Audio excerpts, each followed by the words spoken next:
Starting here in just a second, just confirming that I'm live.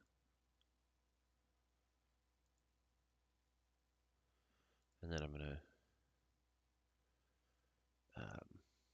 tag the Discord server.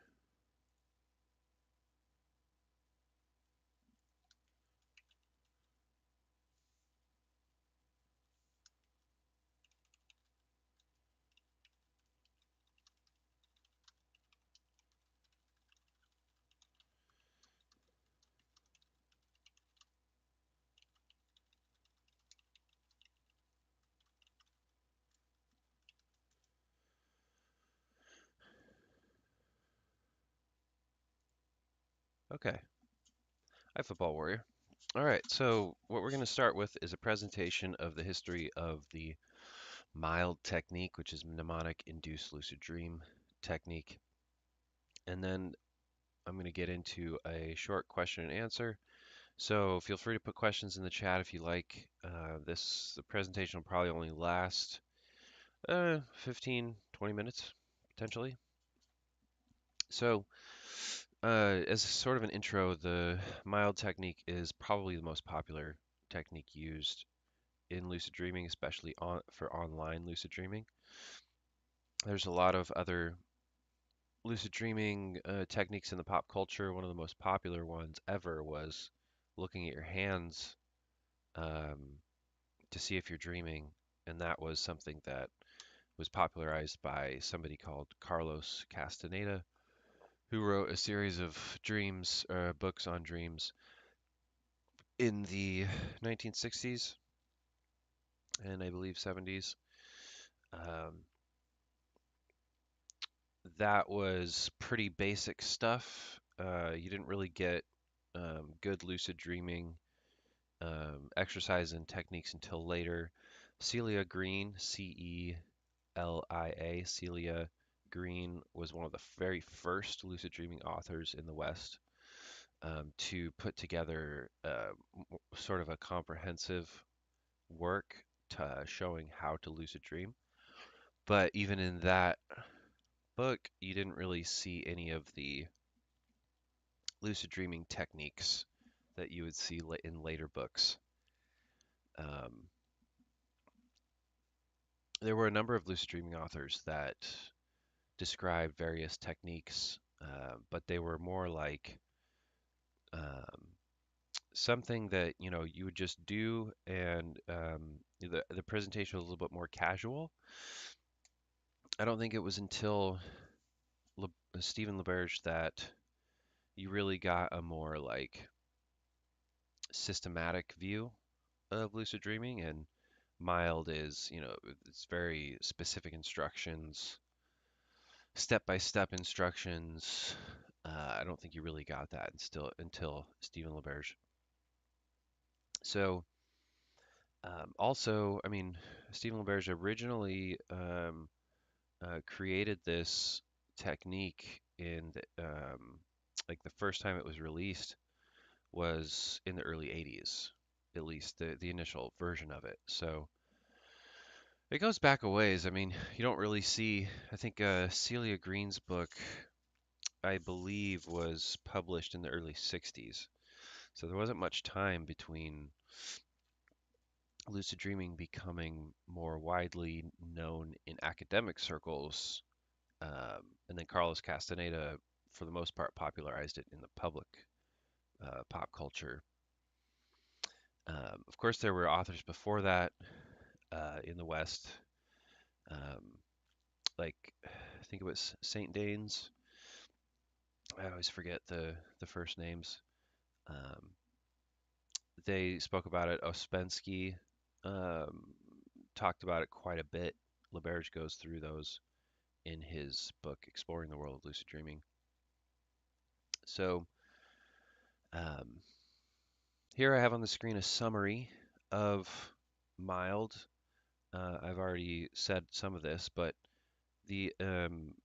what a lot of people don't know, and that's kind of what this live is about, is kind of walking through what people don't know about mild. People don't tend to not know what it's based on. the original concepts and ideas that Stephen Laberge devised and how he built the technique around those initial ideas. So, he has a quote there in, I believe that's Exploring the World of Lucid Dreaming. Yeah, it's thinking of lucid dream induction as a problem of prospective memory. I developed a technique designed to increase my chances of remembering my intention to be lucid. The mnemonic induction of lucid dreams procedure. Mild. So, this core concept of prospective memory, um, now, that comes from Exploring the World of Lucid Dreaming, which was released in 91, I believe, 90 or 91. I think there might have been two editions of the book. One released in 90, one released in 91. I think they were just like some basic editorial edits. Um, but by that time, he had refined his technique quite a bit. Um, he initially released the technique or the base, sort of the skeleton, I guess, of the technique in his doctoral thesis in 1981, I think it was, and then his first book was in 1985, and then Exploring the World of Lucid Dreaming released in 1990, and then he released another book in 2009. And a lot of people in the online community don't know about the other two books. Exploring the World of Lucid Dreaming is so well known and so popularized and so widely used that a lot of people don't know about his other two books. So I'm going to go through all of these and I'm going to show you the difference in the mild technique between all of the books and his dissertation. We're going to go through how the technique originally developed, was created, and then we're going to see where it has gone beyond Stephen Laberge. All right, so of course, Stephen Laberge initially, um, he went to Stanford. That's where he did his doctoral studies. He did what might be called an independent study, although it was categorized under um, um, what was it? It was psychophysiology, I believe, like a doctor of psychophysiology. There was no lucid dreaming degree, right? Um, but he didn't want to. I think he goes through this in Exploring the World of Lucid Dreaming, and I can't remember this off the top of my head, but he goes through like what he was considering learning, what he was considering doing, and he eventually landed on lucid dreaming, and then he talked with advisors to figure out like how can I turn this into a doctoral thesis, basically. So that's kind of how he created his doctorate. Um, and what I've learned through my research is that a lot of what he did was actually based on research by a sort of giant in the dream science history, um, a guy by the name of Demet. Forget his first name, but he's one of the kind of pioneers of sleep science and dream research. All right, so I'm going to go ahead and just walk through this document real quick, and then we'll get to the individual uh, editions, the individual books and versions of mild. All right, so the definition is this technique employs a memory device called a mnemonic to trigger a lucid dream. It accomplishes this task by directing the lucid dreamer to rehearse a dream before falling asleep and visualize becoming lucid while focusing on the intention to remember that one is dreaming. So, and that is a quote from um, a meta study by Stumbries, Erlacher, so on, Shadlik, Schredel. The history.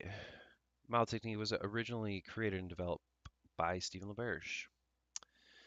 It was initially presented in his doctoral dissertation, um, part of work that eventually resulted in Laberge earning his doctorate of philosophy in psychophysiology. So it's kind of an odd sounding degree for lucid dreaming, especially considering he did actual lab work for his dissertation. Philosophy, that's a little weird. The reason why it's categorized like that is because it was more of an independent study. It was an area of study that wasn't really able to be categorized under the existing curriculum. So um, he worked with advisors to create something unique to himself. The basis of that technique was autosuggestion. Okay. Um, now that's kind of the core of what is for the doctoral dissertation version. And what you'll see is what a lot of people don't realize is that initially the mild technique was very simple, basic, bare bones, and then it was developed over time through um, through his various works. So intention, mantra, and visualization were integrated around the central idea of autosuggestion. Um, so the autosuggestion approach is the basis of mild, um, but there's a lot of other things that were kind of he developed it and kind of refined it over time. Um, his 1985 book, Lucid Dreaming: The Power of Being Awake and Aware in Your Dreams. That's when you first see the kind of the first refined and developed ideas of mild. The technique retains the aspects of autosuggestion, intention, mantra, and visualization. However, the additional element of recall is added as a first step. So you're taking and the recall is sort of in the dissertation version as well, but it's emphasized a lot more in his book, The Power of Being Awake and Aware in Your Dreams. Later in the 1990s, Exploring the World of Lucid Dreaming, he talks about how he developed the technique. He goes a little bit more into what a mnemonic is and how to develop prospective memory. So this is part of his prospective memory um, explanation. In everyday life, we remember most things we have to do by using some sort of external mnemonic or memory aid. A mnemonic is a memory aid. A grocery list, a phone pad, string around the finger. Um, a phone pad isn't necessarily relevant these days because everybody has a smartphone. Um, Memo by the door. Like a lot of a lot of times, like we have smartphones that will remind us of things. Um, so but look up what a mnemonic is. An acronym is a mnemonic. Basically, it's a memory aid. You can think of it as a memory aid. You could also think of it as something that um, sort of encases information, like this acronym right here, ETWOLD, ETWOLD. Anybody who has seen this acronym and knows that it's exploring the world of lucid dreaming, all they have to do is look at these letters and they know that it means exploring the world of lucid dreaming. And if they've read the book, all they have to do is look at those letters and a whole bunch of information can come to mind. So as I've said, this version of mild is probably the most widely known and practiced version of mild. Many lucid dream teachers, uh, dreamers in the community, researchers, content creators have used this version, um, which is why I think it has become so popular. You'll see that it's slightly different than the 2009 version, though not really by much at all. So, in exploring the world of lucid dreaming, Laberge establishes memory as the core function of his mild technique. Prospective memory is now a prerequisite skill to learning the full technique. This, alongside retrospective dream recall, are the pillars of the technique. In this version, Laberge also introduces the use of dream signs as a visualized trigger for lucidity. Finally, Laberge publishes Lucid Dreaming, a concise guide to awakening in your dreams and in your life, which follows the same format for mild as outlined in Exploring the World of Lucid Dreaming. Here, Laberge says the most powerful technique for inducing lucid dreams is based upon prospective memory, remembering to do something, noticing that you are dreaming in the future. So, in this book, it's formatted a little bit differently. Like in Exploring the World of Lucid Dreaming, he precedes the technique itself with prospective memory exercises. In his 2009 book, A Concise Guide to Awakening in Your Dreams and in Your Life, it has in the preceding pages of the book, in Chapter 3, Laberge chose an order of steps to learn how lucid dream are clearly more intentional than in his previous work. He also lists the 3 essential requirements for learning lucid dreaming: adequate motivation, correct practice of effective techniques, and excellent dream recall. He then begins to provide in-depth instruction on learning dream recall, getting to know your dream science, and executing reality checks. So now I want to, before we go on to the next ones, I want to actually get into the various versions. So this is his doctoral dissertation, published in 1980. And he goes through a little bit of history here, kind of, talking about, he's supporting his technique with um, information from various authors that have come before him.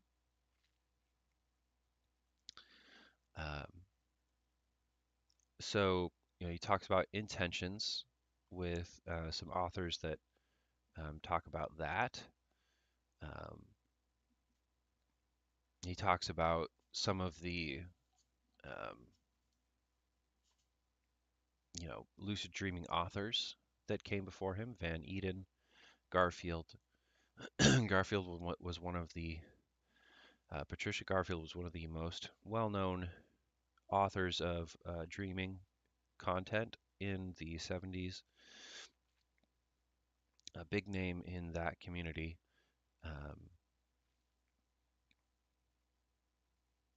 So you can see here in her book, she says, um, the person desiring to have a lucid dream merely tells him or herself while going to sleep, "Tonight I will have a lucid dream." So that's that auto-suggestion aspect. Um, Laberge says Garfield has been using it for 5 or 6 years, producing an average of 4 or 5 lucid dreams per month. During the year and a half I used the technique, I gained essentially the same results. So that's the auto-suggestion. Tonight I will have a lucid dream. Okay.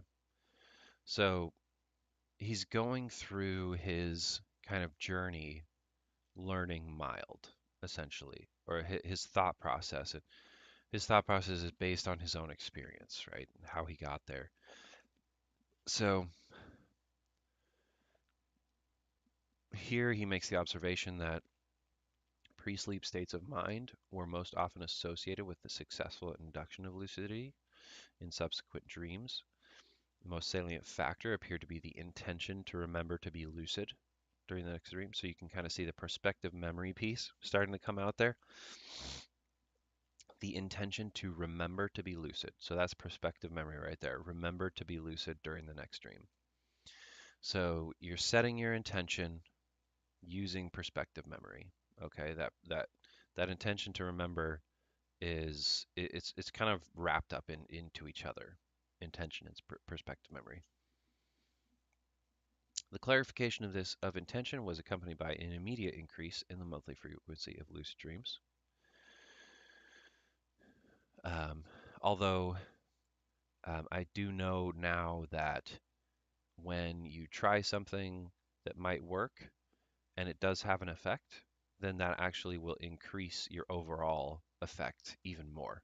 So like if you try something and it may not be that thing itself that's having the full effect. It could be the fact that you succeeded and now you believe even more that it's going to work. So the belief that it's going to work has a strong influence as well. So he says, the technique that I finally arrived at makes use of a cognitive capability that we already have, namely our ability to remember to perform future actions, prospective memory.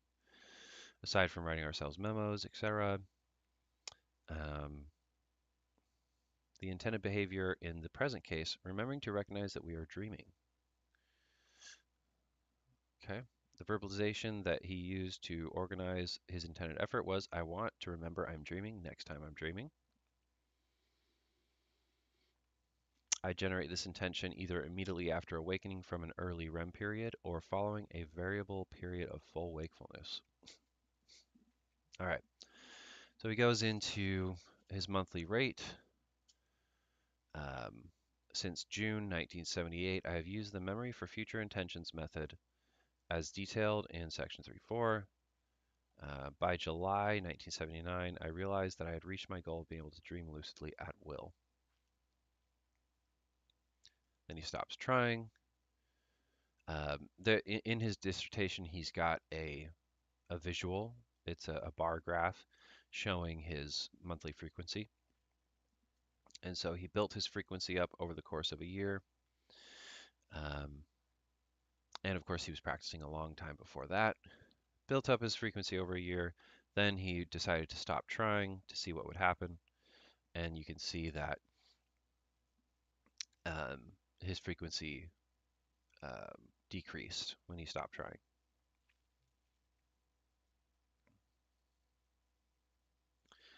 Okay, so here is the step-by-step protocol for his original mild technique in his doctoral dissertation. He didn't actually call it mild at that time. He called it memory for future intentions method, um, and also provides this protocol. Number one, sorry, to start before this. In order to produce the desired effect, it is necessary to do more than inertly recite the phrase. And this is happening like after. So he says, I generate this intention either immediately after awakening from an early REM period or following a variable period of full wakefulness. Number one, I feel the motivation in I want to remember. So he's saying this autosuggestion. I want to remember that I'm lucid dreaming, or I want to remember that I'm dreaming. I feel the motivation in that phrase. I visualize my body lying in bed with my eyes moving, and at the same time, my dream body being involved in some dream action, while knowing that I'm dreaming. I use here a scene from either a recent lucid dream or the dream I have just awakened from. I imagine the time that next I'll be dreaming, ordinarily about 1 hour later, an average morning REM period latency. I experience how long this feels like while visualizing the hands of a clock moving 1 hour ahead. I repeat the procedure in an integrated and abbreviated image, all 3 steps at once, until I feel the intention is fixed. So he wakes up, he's awake, starts the autosuggestion technique, feeling motivation in that phrase, I want to remember I'm dreaming. Then he visualizes, and this is something I don't think that's in the following techniques, but something I use personally. I visualize my body lying in bed, at the same time, my dream body being involved in some dream action. Then imagine the next I'll be dreaming. Imagine the time that next I'll be dreaming. Ordinarily about 1 hour later. This is a perspective memory. He's using a very specific time frame. I think this is also very useful, but I don't think it's included in the next techniques either. And then he repeats that until he feels the intention is fixed. So he says, it's ordinarily not necessary for him to go through the full procedure because the process is relatively automatized due to intensive practice. And that's what you'll find as well. After practicing it multiple times, it'll become more automated, it'll become easier. And he says, although I have in this manner successfully induced lucid dreams in the first REM period of the night, the procedure appears to be most effective when practiced during the early morning after awakening from a dream. All right, so that's his doctoral dissertation. That's the initial technique that he developed that becomes mild. Okay. If you're familiar with the technique, you'll notice that some things are missing, namely dream signs. Also, the emphasis on waking up from a dream and using that dream. So that leads us to 1985, where in his book, Lucid Dreaming: The Power of Being Awake and Aware in Your Dreams, um, where he develops the technique a little further. Mild is based on nothing more complex or esoteric than our ability to remember that there are actions we wish to perform in the future. There's that perspective memory again. So you can see this is almost like a copy paste of his dissertation.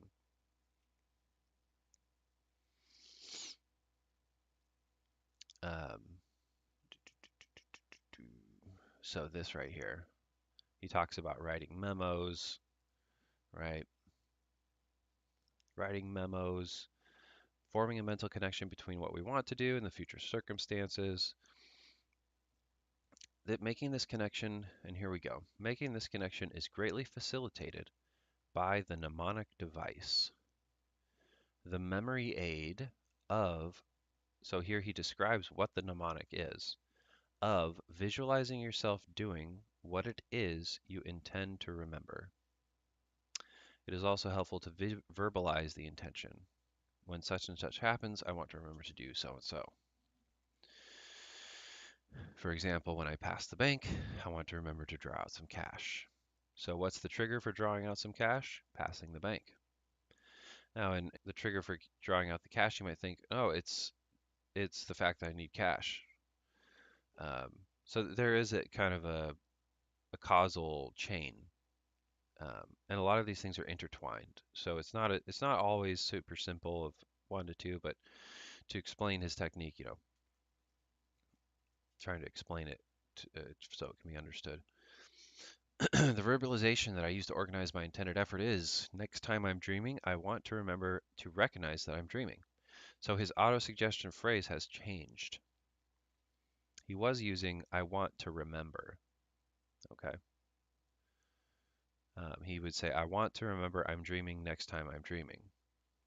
Now he's saying, next time I'm dreaming, I want to remember to recognize I'm dreaming. So he's putting next time I'm dreaming up front, right? So in this one, he says, I want to remember I'm dreaming next time I'm dreaming. I mean, it's almost the same thing. It's pretty much the same thing. So you can see, like, it's pretty much the same thing that's in his dissertation, but it's like just a little bit reworded, just slightly reworded. So, and then he carries on to the protocol. I generate this intention either immediately after awakening from an early REM period or following a period of full wakefulness, as detailed below. We saw this same phrase in his dissertation. An important point is that in order to produce the desired effect, it is necessary to do more than just mindlessly recite the phrase. You might recognize this line from Exploring the World Lucid Dreaming. You must really intend to have a lucid dream. Here's the recommended procedure, spelled out step by step. During the early morning, when you awaken spontaneously from a dream, go over the dream several times until you have memorized it. Okay? So in this version, he is starting with recall. He's saying, okay, the first thing you need to do is remember your dream, recall it, and memorize it. The first thing previously was feel the motivation. I want to remember that I'm dreaming. Okay. So in the second step here, he says, I use here a scene from either a recent lucid dream or a dream I have just awakened from. In his book here, he puts that up front and he says, memorize. When you've awoken from a dream, go over the dream several times until you have memorized it. So, I mean, that's going to take some mental energy. So that's a pretty big emphasis. Then, while lying in bed and returning to sleep, say to yourself, next time I'm dreaming, I want to remember to recognize I'm dreaming. Visualize yourself as being back in the dream just rehearsed, only this time see yourself realizing that you are in fact dreaming. Repeat steps 2 and 3 until you feel your intention is clearly fixed or you fall asleep. So this is the 1985 book. The way I look at these two, the dissertation in the 1985 book, he's essentially waking up, he's remembering a dream, and then he's going back into that dream with the intention to be lucid. That's essentially what this is. So there's a lot of other things around that, like visualizing his body in bed, like imagining, using time, perspective memory, memorizing that dream memory, using the auto suggestion. But the basic core of this is you're waking up from a dream, remembering that dream, then going back to sleep with the intention to be lucid in that dream. Then we move on to 1990, 5 years later. So this is 10 years from his original dissertation. And this is the most famous of the versions. And in this, his protocol is even more refined, defined.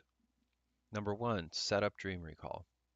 Before going to bed, resolve to wake up and recall dreams during each dream period throughout the night. So this is even more focused in on dream recall. 2, recall your dream. When you awaken from a dream period, no matter what time it is, try to recall as many details as possible. So we're not memorizing it anymore, but we're trying to recall as many details as possible. If you find yourself drowsy, do something to arouse yourself. Number 3, focus your intent. While returning to sleep, concentrate single-mindedly on your intention to remember to recognize that you're dreaming. Tell yourself, next time I'm dreaming, I want to remember I'm dreaming. Really try to feel that you mean it. So you can kind of see that the original ideas are still here, but he's rephrasing them. So rather than saying the auto-suggestion statement, next time I'm dreaming, I want to remember I'm dreaming, rather than saying that with motivation, as he says in his dissertation, he says, really try to feel that you mean it. So he's trying to make it a little bit more accessible, I think. I think he's trying to explain it so more people will understand. And I'm sure he's probably workshopped these ideas with other people. And then in the 1990s, I believe, he constructs a forum, a website called lucidity.com, and you can only access the forum through the Wayback Machine. I actually have links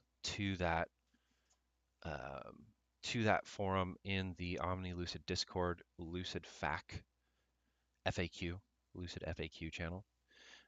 That is in the websites section, I believe. So um, you can also go on the Wayback Machine to lucidity.com, and you should be able to find that there as well.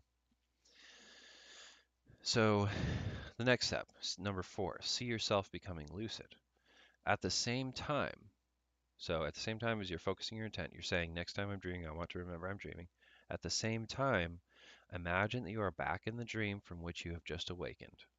But this time you recognize that it's a dream. And here's a key point. Find a dream sign in the experience.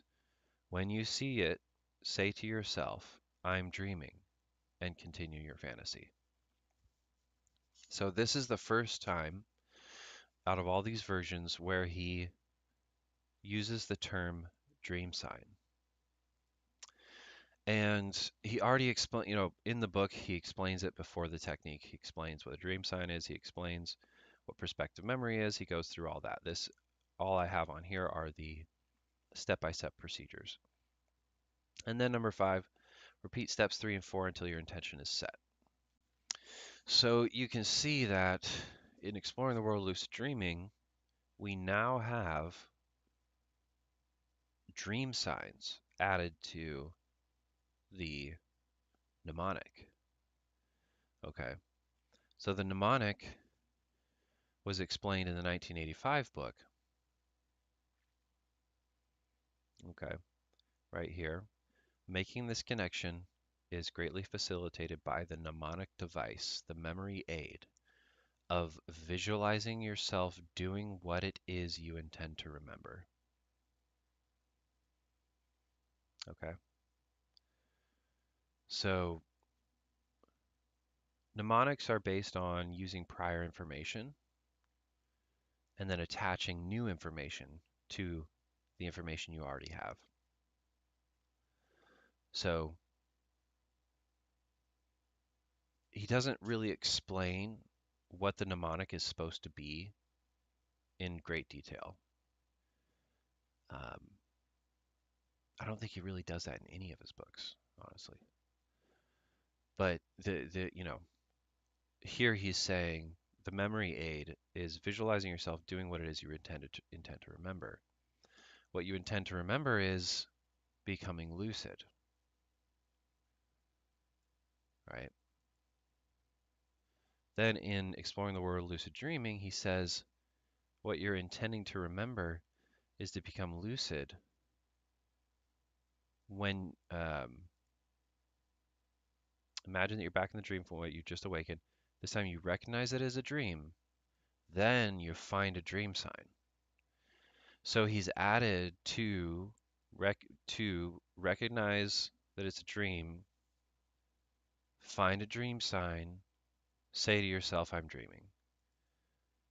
So this is a little bit more involved, right? Now, we're going to go on to his 2009, Lucid Dreaming, A Concise Guide to Awakening Your Dreams in Your Life. He has further refined the technique. Rewords it a little bit. Now, in this book, he sets it up by going through the prerequisites of mild. And I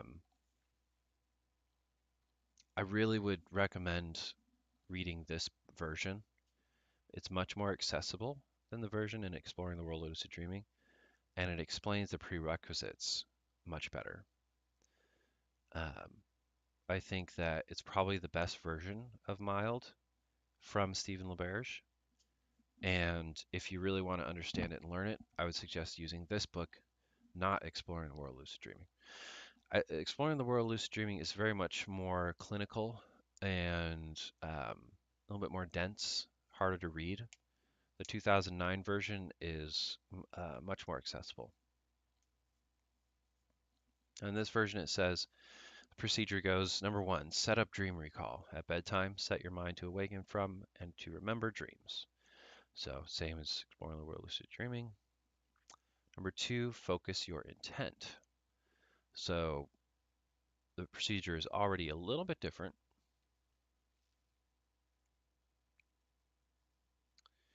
So, he's combined the steps 1 and 2 from Exploring the World of Lucid Dreaming into one step: set up recall. When you wake up from a dream, recall it as completely as you can.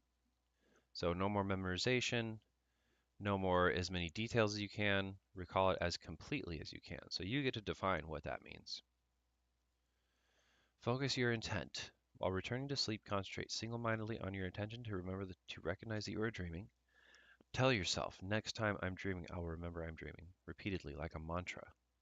Put real feeling into the words and focus on this idea alone. If you find yourself thinking about anything else, let it go and bring your mind back to your intention. So this is really, really interesting. I believe he talks about this being a mantra in Exploring the World of Lucid Dreaming, but he doesn't say it in the procedure.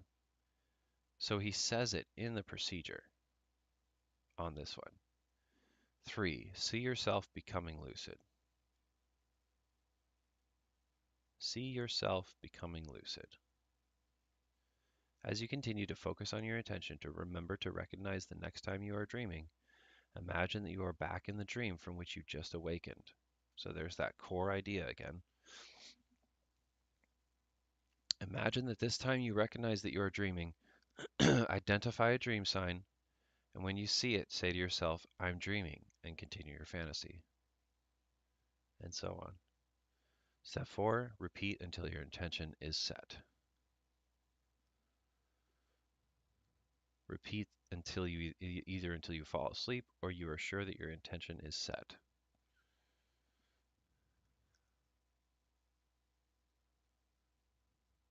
And he says, repeat the procedure so that the last thing in your mind before falling asleep is your intention to remember to recognize the next time you are dreaming. Okay, so you can kind of see how the technique developed over time, how he refined it.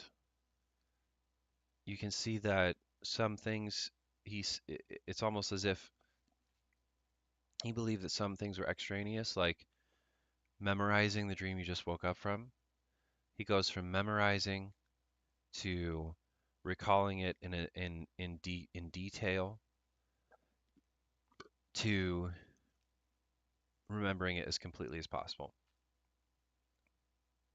So he goes from memorizing, recalling as many details as possible, to recall it as completely as you can.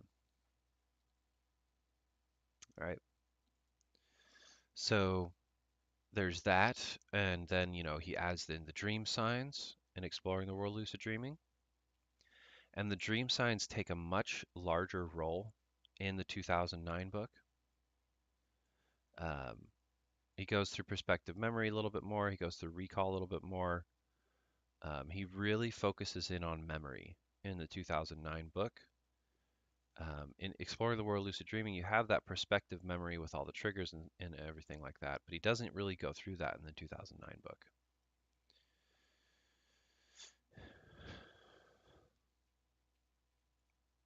So going back to kind of my overview notes, um,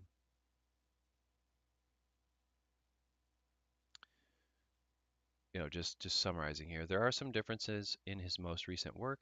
Instead of suggesting dreamers awaken during every dream period throughout the night to recall a dream as he did previously, he simply suggests to awaken from a dream and recall it completely.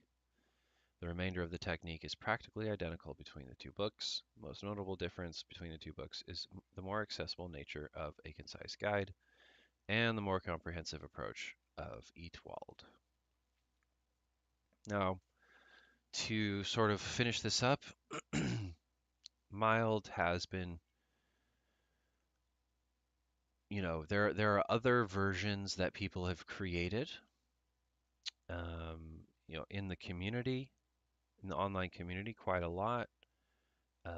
One of the most widely used is a technique or a version written by Naya on DreamViews, Naiya. More recently, um, Skyfall, Lucid Dreamer, created a version that is widely used on Discord.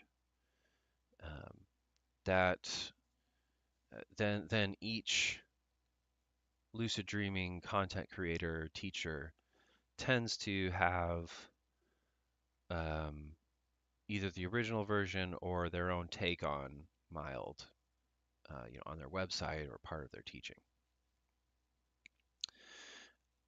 And here I decided to include specifically Dr. Kristen Lamarca because um, in this podcast, On the Edge of Mind podcast with Andrew Holacek, and I misspelled his name,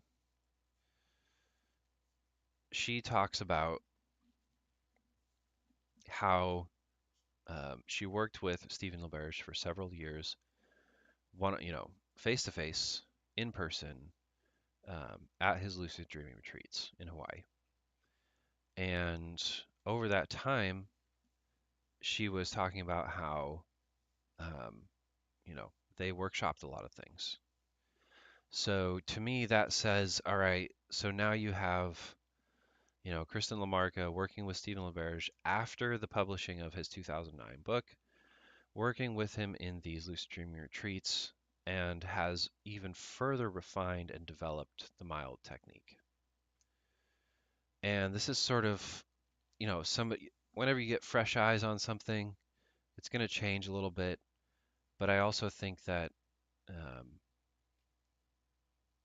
it's kind of continuing to coalesce the most important points of the technique and hopefully make it more effective. So here I say, more recently, a colleague of Laberge's, Dr. Stephen Laberge, has further refined the technique to place even more emphasis on dream signs as the central idea of Laberge's technique. Laberge explained on the Edge of Mind podcast with Andrew Holacek that her updated version of Mile was developed alongside Laberge at his lucid dreaming retreats. While the auto-suggestion mantras play an earlier role in Laberge's order of operations, Laberge focuses instead on visualizing the dream sign. Then once that is complete, using the auto-suggestion intention setting mantra before falling asleep. Laberge also formats the technique in a new way using an alliteration mnemonic called the 3 Rs. Each of these Rs are memory related: re-script, rehearse, remind. Each one of these memory approaches creates a kind of memory circle or feedback loop. Even though some significant changes to the original technique, memory still plays a central role. So I'm going to go ahead and go over that technique in detail, and then we will talk about it and then get to the question and answer. So here, I took this from her website. So she's describing the technique. You already have the ability to effectively set and carry out intentions for the future. So I believe she's talked about perspective memory. You use this form of memory frequently in your daily routines. For example, when you remember to call someone back or drop something in the mailbox. What's with these old, who you, we're in a digital age now.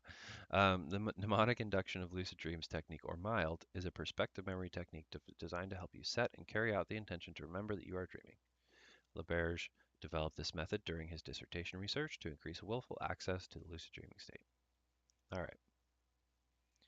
So if you'd like to go read this in full, it's mindfulluciddreaming.com. And this is free to everybody.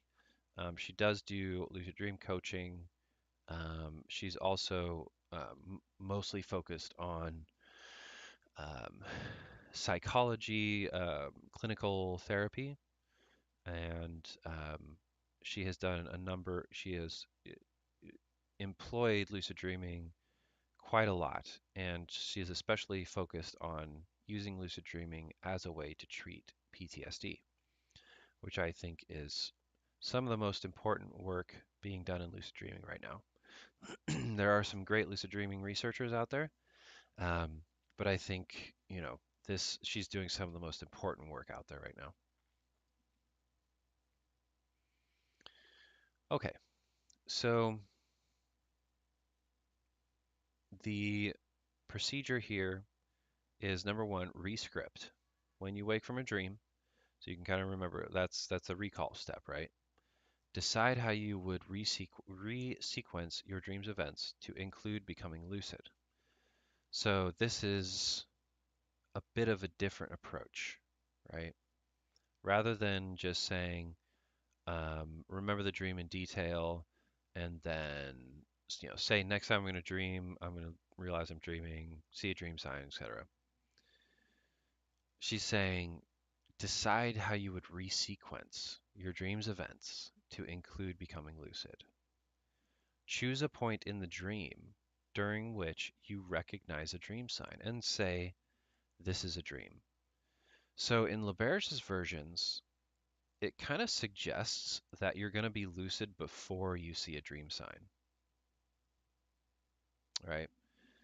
So imagine that this time you recognize that you're dreaming and then identify a dream sign. So it kind of suggests that identifying the dream sign, seeing the dream sign happens after you're already lucid. Maybe it's a writing thing, but that's what it seems like. Instead, Lamarca says you're going to take a dream that you already have, then you're going to re-script it to include becoming lucid. Choose a point in the dream which you recognize a dream sign and say, this is a dream. Next, re-script the rest of the dream as if you remained aware that you were dreaming and carry out a meaningful task. So I actually think I've heard people, and I used to do this actually. I'm not sure where I got it from, but re-scripting a dream, um, this is a popular form of mild. Um, I'm not sure if it's included in Naya's mild, but I know it was out there, definitely, in dream views. So it says, rescript the rest of the dream as if you remained aware that you were dreaming, carried out a meaningful task. Um, Number two, rehearse. Imagine yourself back in the dream, except this time experience the new rescripted version in which you became lucid. Visualize yourself becoming lucid and what the rest of the dream would have been like. Repeat this visualization as many times as needed to clearly see yourself back in the dream, remembering you are dreaming.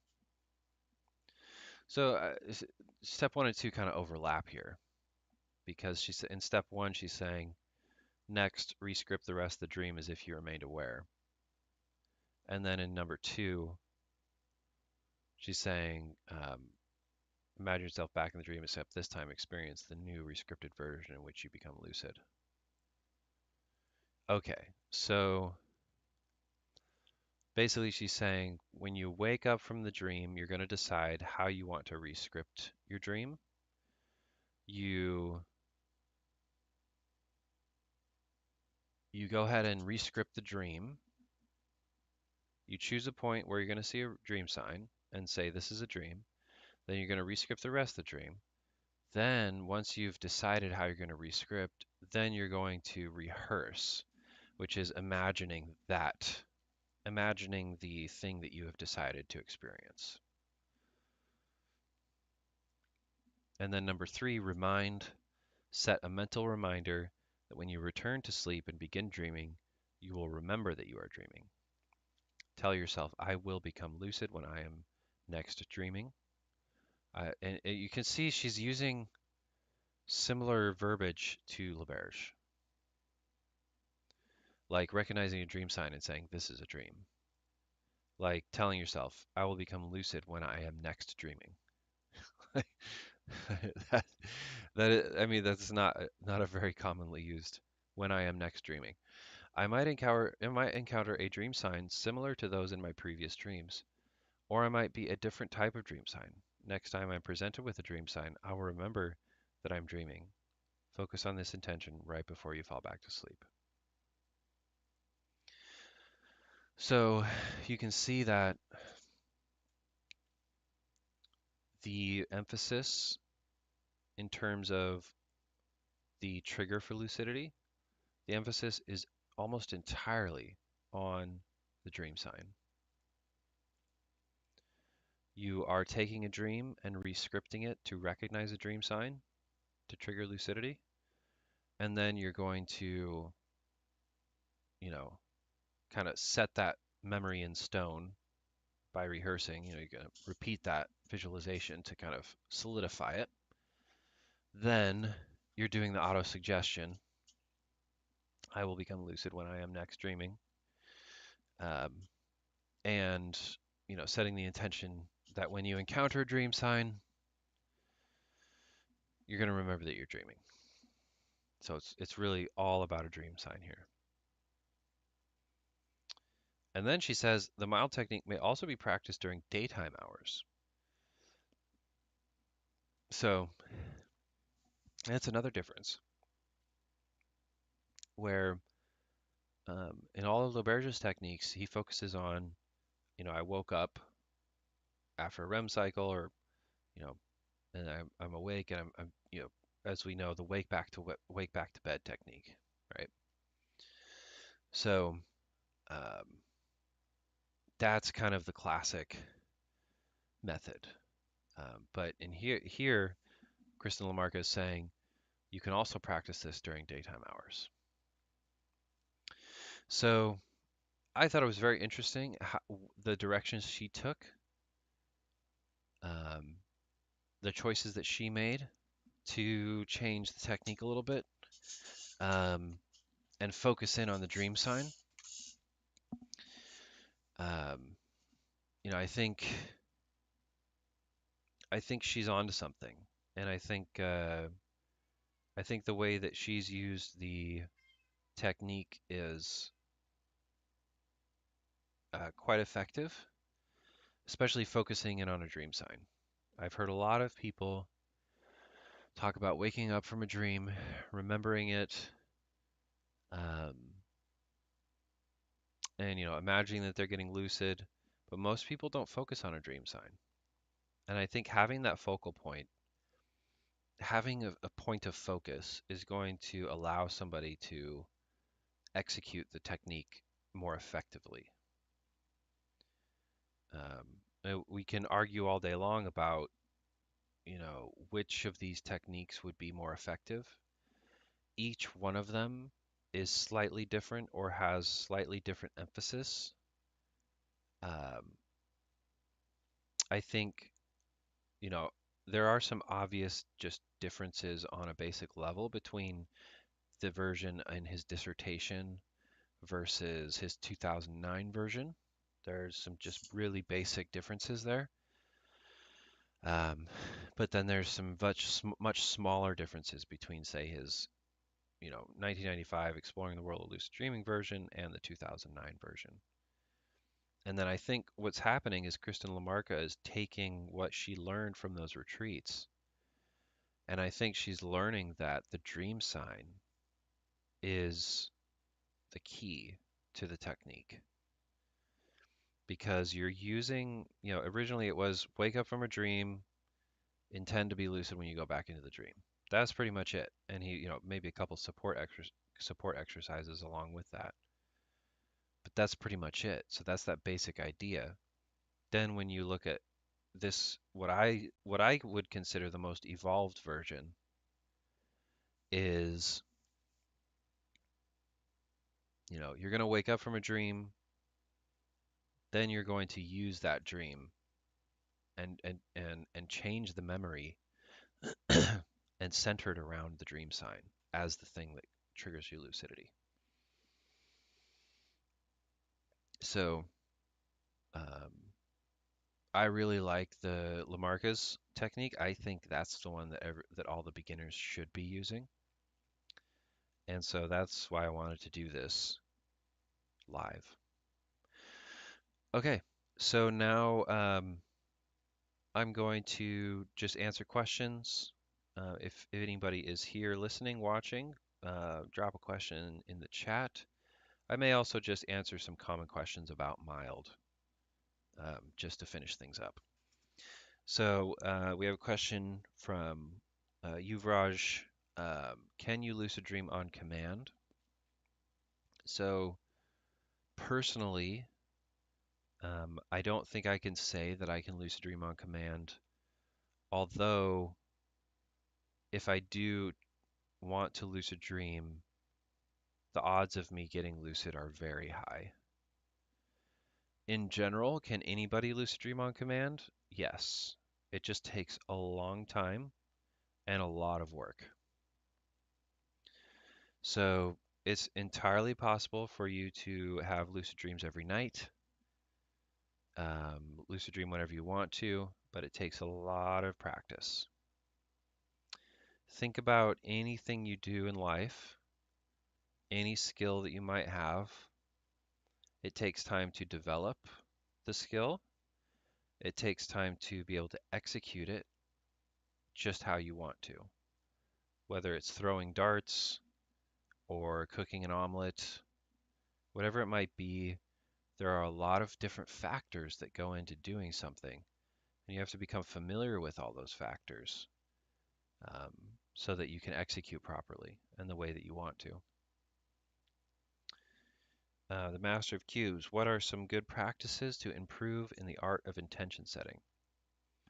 Yeah, and that's actually one of the things I wanted to address because um, a common phrase in mild is repeat the procedure until I feel the intention is fixed. Repeat steps 2 and 3 until you feel your intention is clearly fixed. Repeat steps 3 and 4 until your intention is set. Um, so each one of these time, repeat until your intention is set. Um, so each time, now Lamarca doesn't do any of that. All she says is focus on this intention right before you fall back asleep. But in every one of Laberge's versions, he says repeat until your intention is set. So what does it mean? What do you mean by your intention is set? How do you know your intention is set? So the art of intention setting, there's a number of ways to do this. So in Exploring the World of Lucid Dreaming, Laberge goes through perspective memory exercises where every day he sets multiple different triggers um, to perform reality checks. And that's how he builds perspective memory. So every time I walk through a door, every time I get in a car, every time I eat, you know, then I'm going to do reality check. So in the very act of remembering to do the reality check, you're building perspective memory, you're strengthening your intentions. Another pretty simple but useful method is an alarm technique. So you set an alarm, say you set an alarm for 30 minutes from now. What you're going to do is you're not even going to look at your alarm the whole time, but you're going to try to remember to turn the alarm off right before it goes off. So if it's a 30-minute alarm, you want to turn that off at like 29 minutes and 50 seconds, something like that. I mean, 29 minutes would be really good if you were able to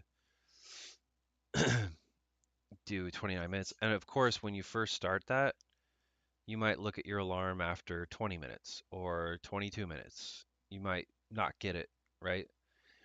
What that does is it strengthens your perspective memory and it strengthens your perception of the passing of time. So in Laberge's original dissertation, when he says, um, where is it? He says, I imagine the time that next I'll be dreaming, ordinarily about 1 hour later. I experience how long this feels like while visualizing the hands of a clock moving 1 hour ahead. So here he discovered that setting the intention in a very specific time frame was effective. And that's what that alarm is going to develop. It's going to develop your ability to set an intention on a time scale. So you wake up from a dream and wake back to bed, you know that within the next 90 minutes you're going to have a REM cycle. So you could say, okay, in 30 minutes I'm going to realize I'm dreaming.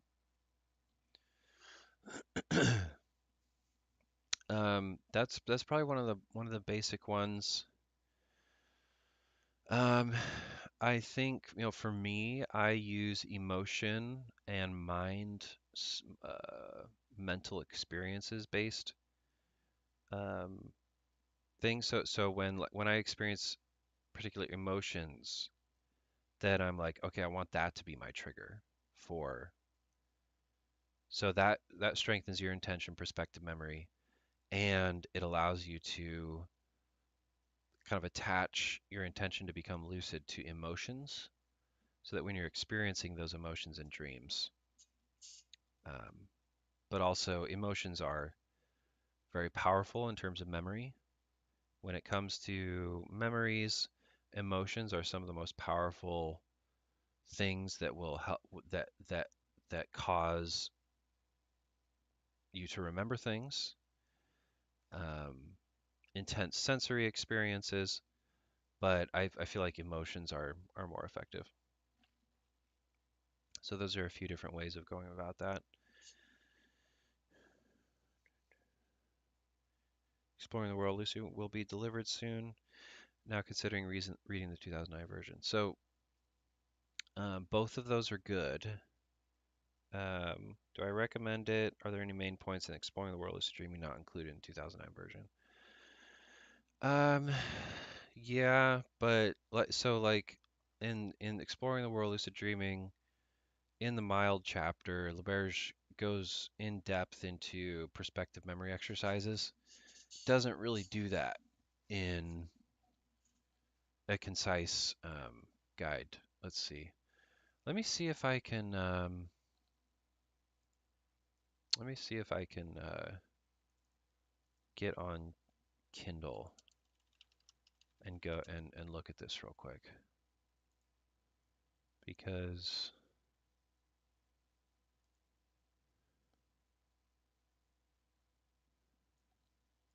okay.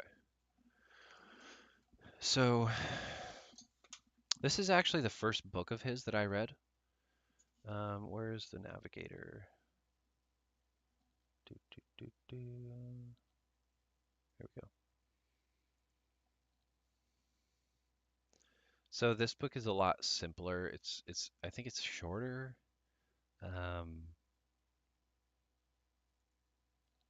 yeah. So this is the chapter that includes mild, and he starts with developing recall.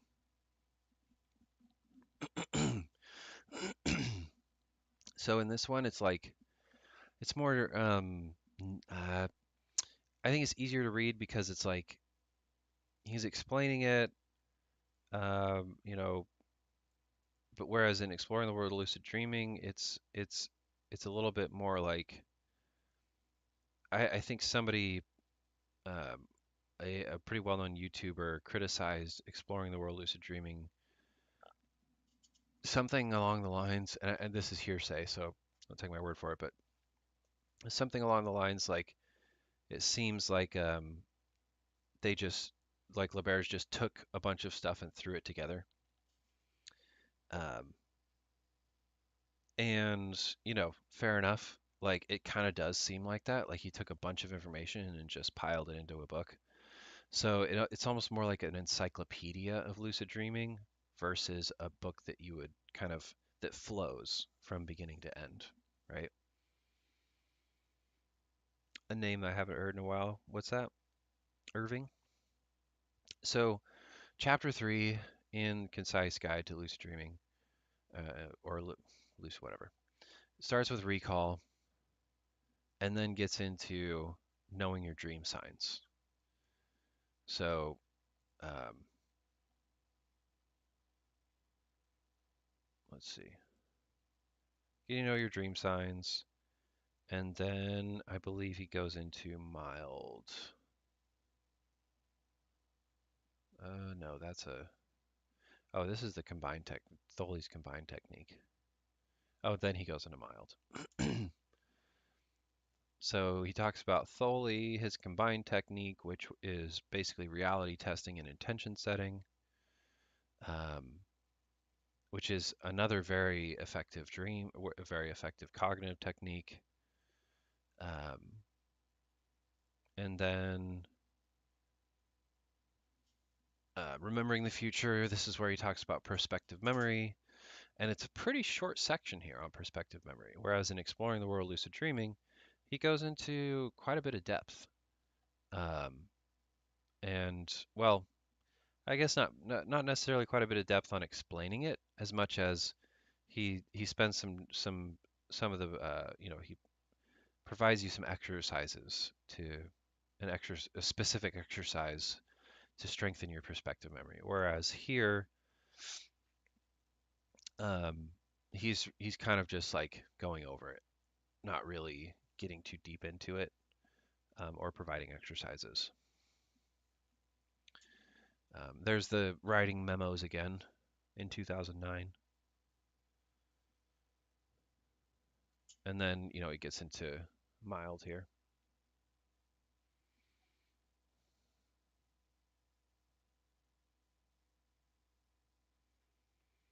How do the books compare in relation to Wild? I'm not sure. So here he has Wild in the 2009 book. Um, it looks like he does not go into it very much depth. So let's see if I can enlarge the text a little bit.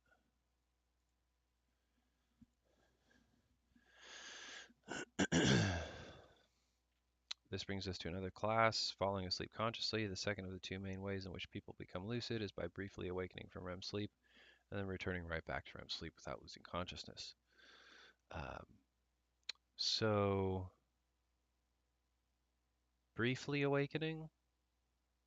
Some people use extended wake back to beds for wild. Um, I know, DEILD is dream exit. So you're coming out of a dream and then going back in lucid.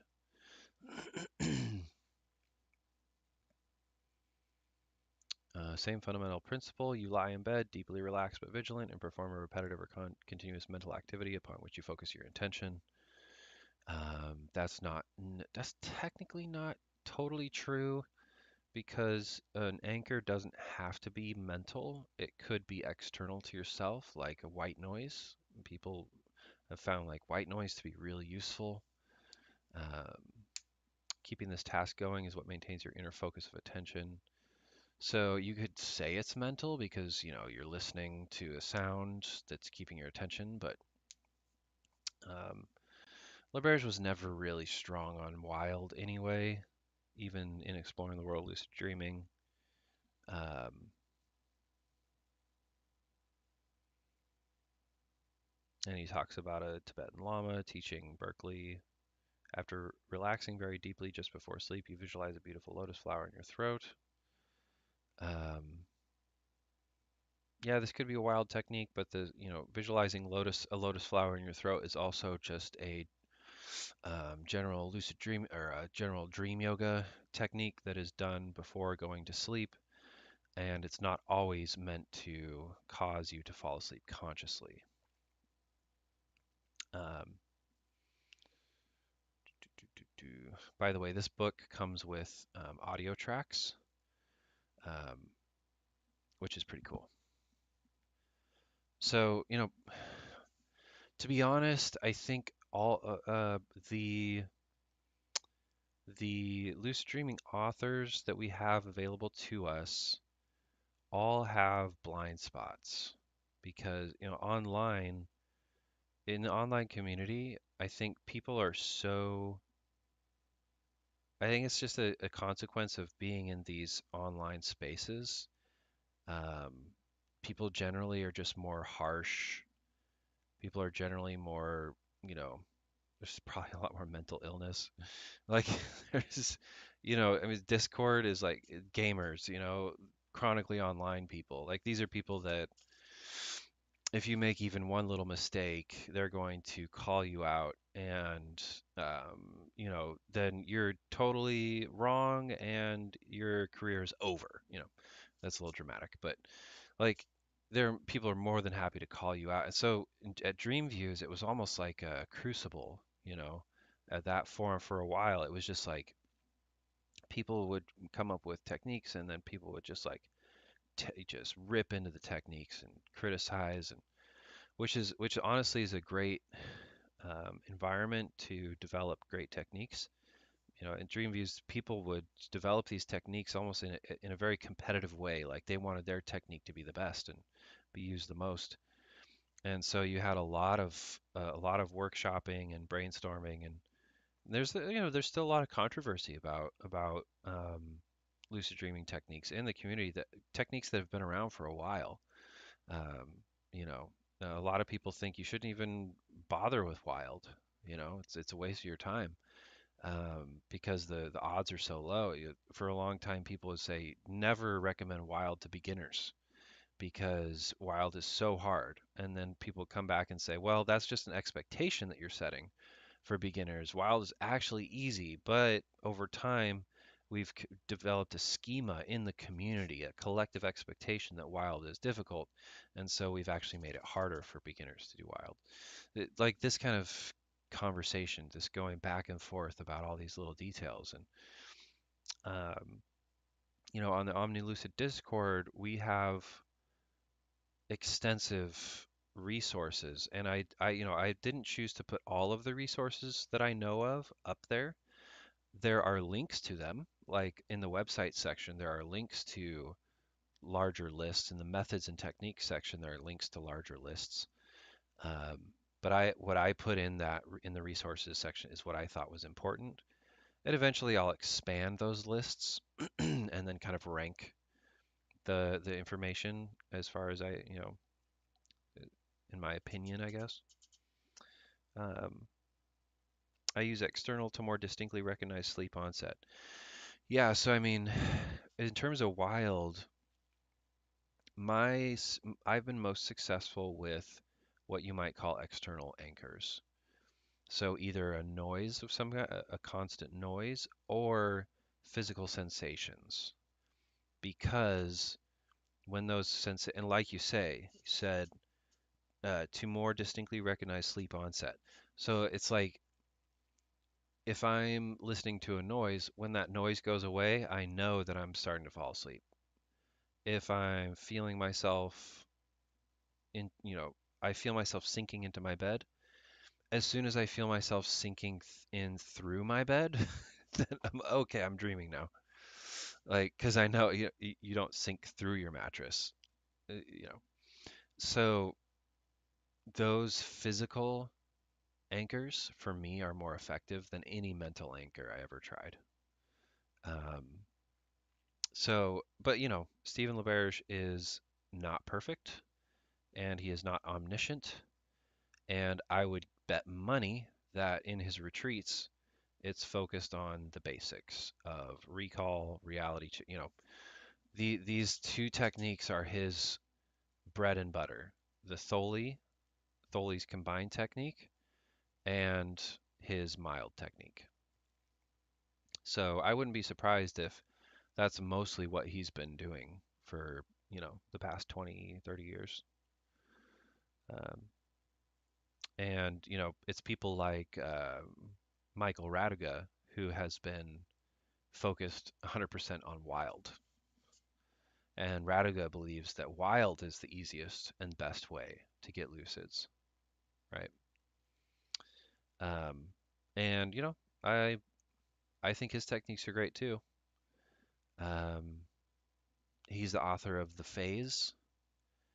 He has a free ebook. He's got content on YouTube. I think he renamed it to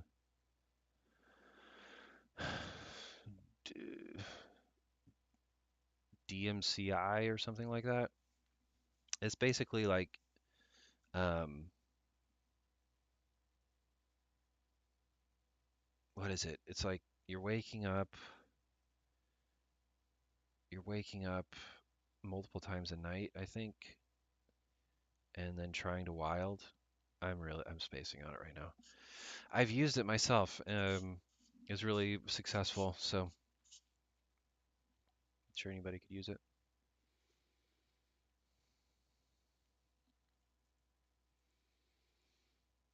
Yeah, I mean, it's like all of the lucid dreaming authors, the famous ones, are kind of um, in their own worlds in a way. Like, maybe and I have great respect for Stephen Laberge. Like, um, I think the scientific approach to lucid dreaming is extremely important. And even though, the online community has figured out things long before science, confirmed it. Trying to think of something that, like, there every once in a while a study comes out and it's like, study suggests this thing, and we're like, oh yeah, we experimented that like 10 years ago, figured that out a while ago.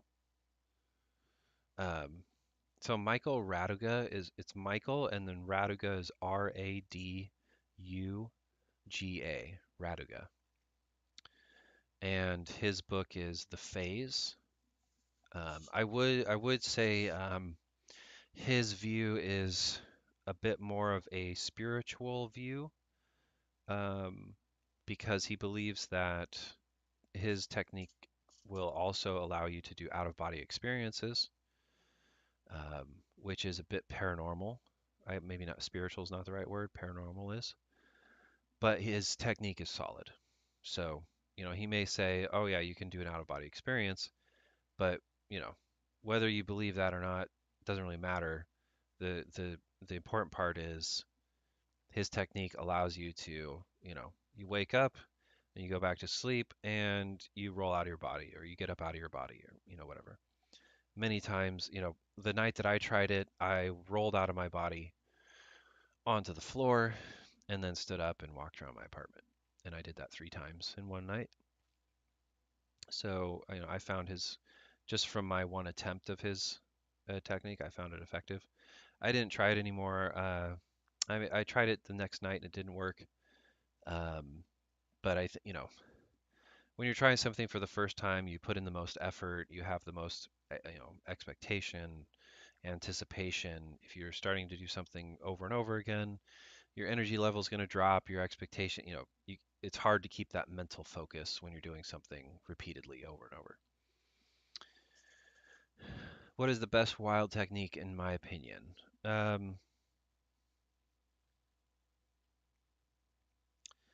So,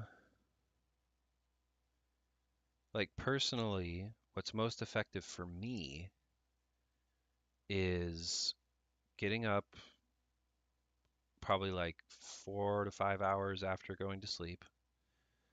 Um, I usually use the bathroom and then I just lay back down in the most comfortable position, my most comfortable sleeping position, and I just completely focus my awareness on the sensations that I'm experiencing, specifically sinking into my bed. Um, I don't want to really focus on my body too much because it seems to cause me to stay awake. So I feel like moving my awareness away from my body helps, although I do need to be relaxed. So I think using the position, my most comfortable sleep position, helps me to relax very quickly. And when I do that technique, usually I'm into a dream within a minute. Like I'm talking like I fall asleep fast with that. So for me, that's what works best. But also, I think one of the reasons why it works best for me is because I'm so used to lucid dreaming. I'm so familiar with that state, and I'm so familiar with falling asleep that I don't even really have to think about staying aware or lucid dreaming. I just know that I'm gonna fall asleep and I'm gonna go have a dream, and I just know that's what's gonna happen. Documentation by a person. I mean, that's the thing is like, I mean, let me check and see what I've put in the resources channel here.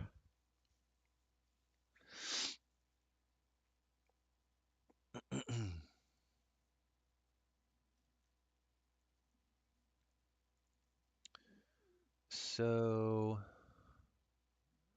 let's see, go to methods and techniques. Let's change this to full view.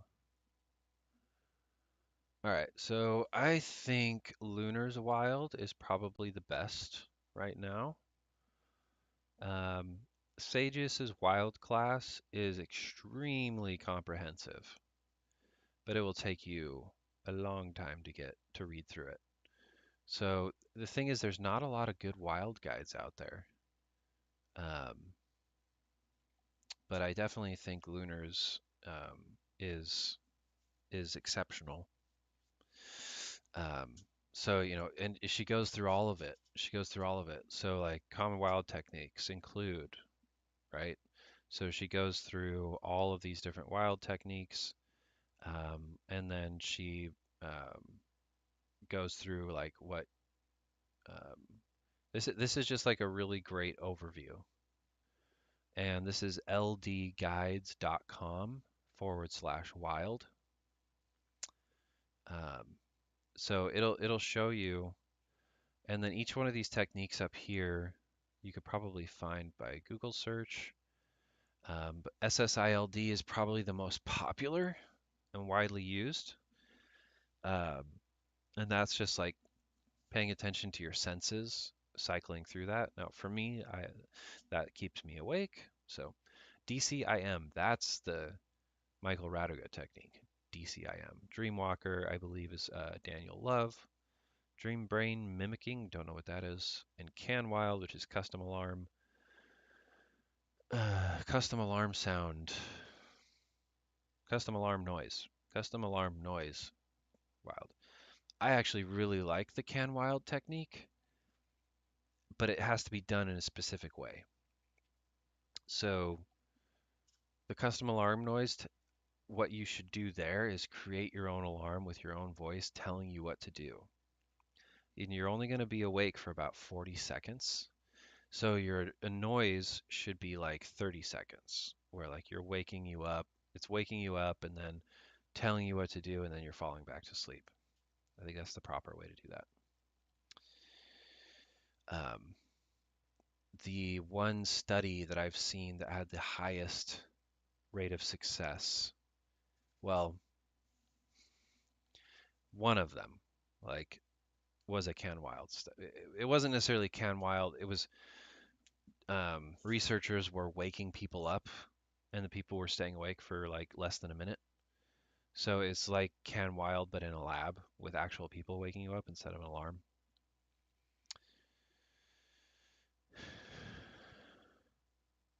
How many wake back to beds in one night is practical? I think um, it depends on the person and their um, level of experience, because it depends on your ability to fall back to sleep quickly with awareness of some kind. So it could be a minute. You could be awake for a minute. But if you're able to stay awake for a minute and do like a short visualization, that's good enough. And you could do that 3 times in a night. I would hesitate to recommend more than three. And I would also not like, you have to remember that if you do an extended wake back to bed, you're disrupting your sleep. So, um, say you go to bed at midnight and you wake up at 8 a.m. If you do a wake back to bed for an hour, 30 minutes to an hour, that's going to throw off your sleep schedule. So that's going to cause fatigue, most likely. Um, and so if you do multiple wake back to beds, I would suggest shorter ones. Also, I would suggest reading my wake back to bed guide in the Discord. Dreamwalker is a Lucid Portal YouTube. Yeah. So that's Daniel Love. His website, he has that technique on his website. I forget what it is, but yeah, there's a lot of techniques out there, mostly in the forums. The content creators, dream coaches, they have techniques of their own sometimes. Um, I used to use something similar to impossible movement technique a lot when I would first go to sleep, and I would just lay on my back with my arms at my sides, and then I would raise my arm up at my elbow to like 90 degrees, and then just let it fall. And I would do that over and over, dozens of times. And then I would stop and but my muscles, because of how muscles work, it would feel like I was still raising my arm up in the air. So then I learned this over time, and I learned, okay, then instead of 90 degrees, I'm at 45 degrees. 45 degrees. And then I'm just like pulsing, just barely lifting my arm off the bed. And then I'm not moving my arm at all, but now I'm imagining that my arm is moving up off the bed. Okay. So because of the way muscles work, it'll trick you into thinking that your arm is actually moving. And then your mental side, you're imagining that your arm is moving, plus your body's tricking you into thinking that your arm is moving. And so you can actually get this full sensation that your arm is out of your body. Then once you have that, you can start to transfer that sensation to the rest of your body, your other arm, your legs, and then your whole body. So there's a number of different ways to do wild. Of course, the rope technique is a famous astral projection technique. The phasing method, I believe that's a Michael Raduga thing, or it might be another well-known astral projection technique. All the astral projection and out-of-body experience techniques, like Lunar says here, follow the same process as wild. So you can use those for wild as well. As long as you can sift through any spiritual or paranormal perspectives, you can find some really useful information from astral projection and out-of-body experience content.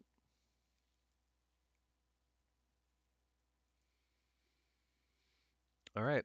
Well, thank you for joining in the chat and asking questions. I appreciate that. And this has been the history of mild. And yeah, join the Omni Lucid Discord server if you want to ask more questions. I am DJDreemz in the Discord, and I'll see you next time.